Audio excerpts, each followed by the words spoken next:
എല്ലാവർക്കും കർജറ്റിലേക്ക് സ്വാഗതം.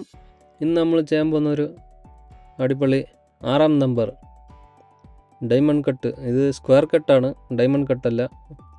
അതുപോലെയുള്ളൊരു പലഹാരം ഉണ്ടാക്കാം. അതിനുവേണ്ടി ഒരു കപ്പ് മൈദ എടുക്കുന്നുണ്ട്. അതിനോടൊപ്പം ഒരു കപ്പ് ഗോതമ്പൊടി, അതുപോലെ തന്നെ ബ്ലാക്ക് സെസമി, കുറച്ച് ജീരകം, കുറച്ച് ഉപ്പ് ആവശ്യത്തിന്, അതുപോലെ തന്നെ കുറച്ച് സോഡപ്പൊടി, പിന്നെ ബട്ടർ, അതുപോലെ തന്നെ ചീസും കൂടെ എടുത്തിട്ടുണ്ട്. ഈ ചീസ് നന്നായിട്ട് ഇതുപോലെ സ്ലൈസ് ചെയ്തെടുക്കുക.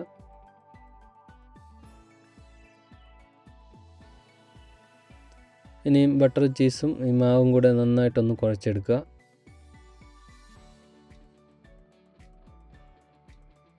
ഇതുപോലെ നന്നായിട്ട് മിക്സ് ചെയ്യണം. നന്നായിട്ട് മിക്സ് ചെയ്ത് കഴിഞ്ഞിട്ട് നമുക്ക് പാൽ ഒഴിച്ച് കൊടുക്കുക. അതിനകത്ത് പാലും കൂടെ ചേർത്ത് മിക്സ് ചെയ്യാം.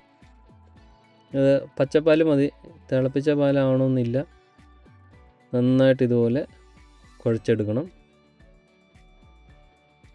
പാൽ ആവശ്യത്തിനുള്ള പാൽ ഇത് നന്നായിട്ടൊന്ന് കുഴച്ചെടുക്കുന്ന പോലെ ഇതുപോലെ ആക്കുന്നതിന് അത്രയും വേണ്ട പാൽ ഒഴിക്കുക.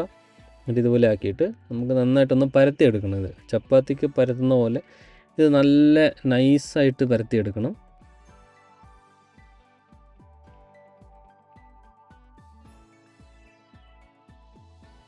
ഇത് ചായക്കും കാപ്പിക്കും ഒക്കെ അടിപൊളി ടേസ്റ്റായിരിക്കും.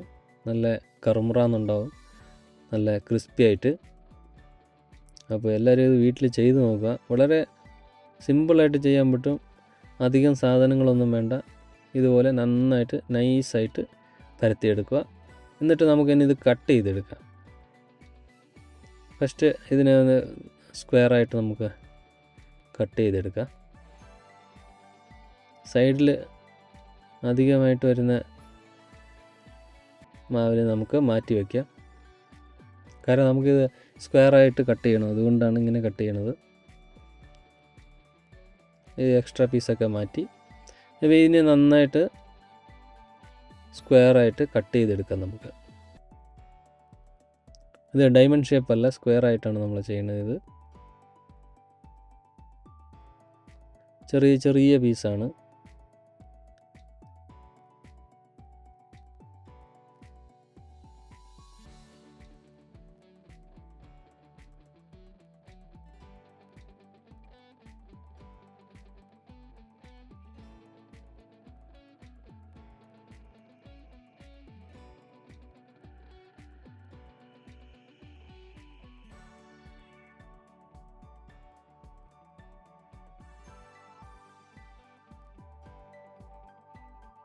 ഇതുപോലെ നമുക്ക് എല്ലാം കട്ട് ചെയ്തെടുക്കണം.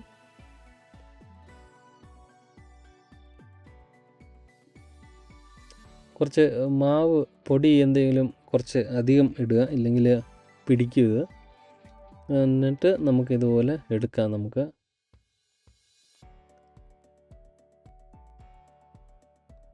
എല്ലാം കട്ട് ചെയ്തതിന് ശേഷം ഇതുപോലെ നമുക്ക് ഇളക്കി എടുത്തിട്ട് നമുക്കൊരു പാത്രത്തിലേക്ക് മാറ്റാം.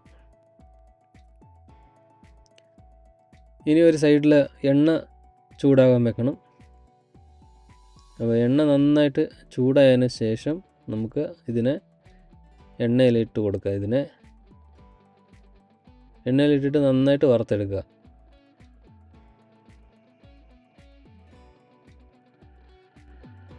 നല്ല രീതിയിൽ ഇതൊരു ബ്രൗൺ കളർ ആകുന്നത് വരെ നന്നായിട്ട് ഫ്രൈ ചെയ്യുക ഇതിനെ.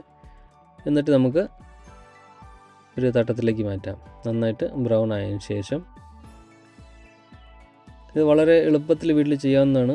കോഫിക്കൊക്കെ അടിപൊളിയാണ് ഫ്രണ്ട്സ്. ഇത് നിങ്ങൾ ചെയ്ത് നോക്കുക.